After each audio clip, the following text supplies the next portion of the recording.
دوستوں امید کرتی ہوں آپ سب ٹھیک ہوں گے۔ آج کی ویڈیو شروع کرنے سے پہلے ہمارے چینل کو لائک کریں، شیئر کریں، سبسکرائب کریں۔ آج کی ویڈیو شروع کرتے ہیں۔ امام جعفر صادق علیہ السلام اس امت کی عظیم ہستی اور بے شمار علوم کے سمندر ہیں۔ امام جعفر ہی کی تعلیمات اور علمی فیض سے فکر شریعت اور معاملات کی دولت اس امت کو ملی۔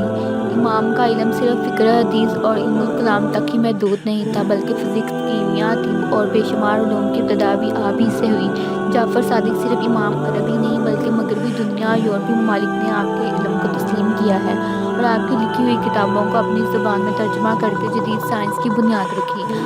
آج دنیا جس سائنس اور ٹیکنالوجی کی بنیاد پر خلاؤں کو تسخیر کر رہی ہے، اس کی بنیاد نبی صلی اللہ علیہ وسلم کے فرزند نے دنیا کے سامنے لائی تھی۔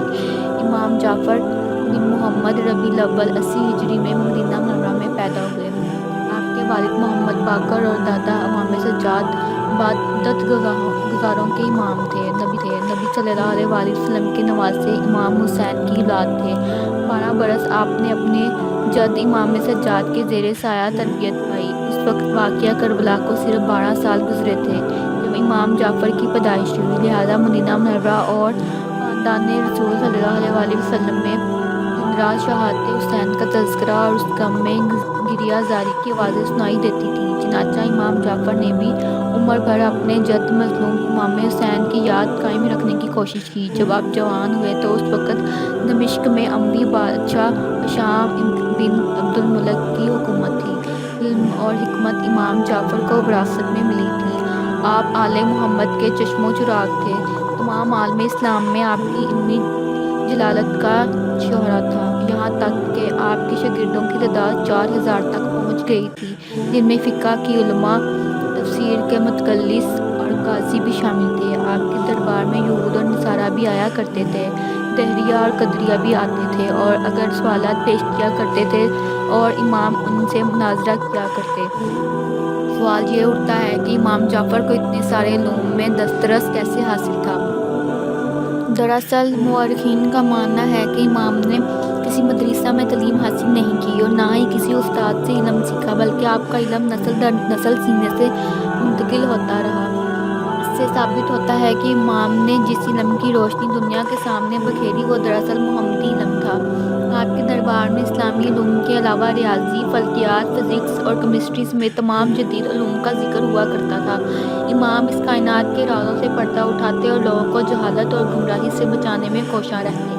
امام ابن ہجر لکھتے ہیں کہ لوگوں نے امام جعفر سے بہت سے علوم سیکھے ہیں۔ یہ علوم مدینہ آنے والے زائرین اور حجاج کے ذریعہ ساری دنیا میں پھیل گئی اور ساری دنیا میں جعفر صادق کا علم کا ڈنکا بجنے لگا۔ مشہور عالم دین میر علی لکھتے ہیں کہ اس زمانے میں علم کی جستجو کا شوق لوگوں میں تیزی سے ہو رہا تھا۔ فلسفی گفتگو ساری دنیا میں رائج ہو چکی تھی۔ قابل ذکر بات ہے کہ اس علمی تاریخ کا امام جس کے ہاتھوں میں تمام علم کی چابیاں تھیں وہ مدینہ میں تھا۔ وہ امام علی کا پوتا تھا جس کا نام جعفر صادق تھا۔ وہ اس دور کا مفکر تھا اور ہر علوم میں مہارت رکھتا تھا۔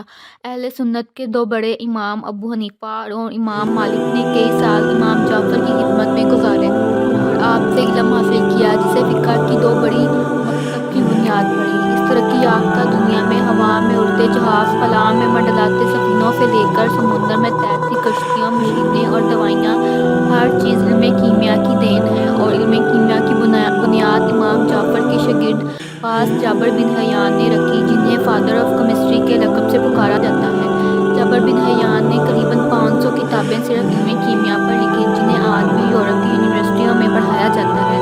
اسی طرح مشہور ہے کہ برطانیہ کا سائنسدان جوزف برسٹی نے سب سے پہلے آکسیجن کا انکشاف کیا تھا، جبکہ اس سے 1000 سال پہلے حقیقت سے امام جعفر نے پردہ اٹھایا تھا کہ ہوا عنصر بسیط نہیں بلکہ مختلف عناصر کا مرکب ہے، جس میں سے بعض اجزاء ہر زندہ چیز کے سانس لینے میں مدد کرتی ہیں۔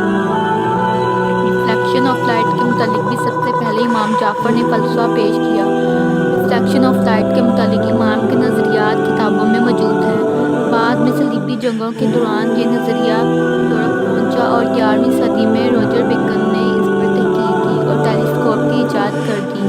امام نے شام الضعاف سے مناظرہ کے دوران یہ فرمایا تھا کہ زمین گول ہے جو اپنے گرد چکر لگاتی ہے اور دن اور رات اس حرکت کے سبب ہوتا ہے، نہ کہ کہ ابن مسوقیہ، ابو الکان اور بہت سارے مشہور طبیب نے امام سے علم حاصل کر کے طب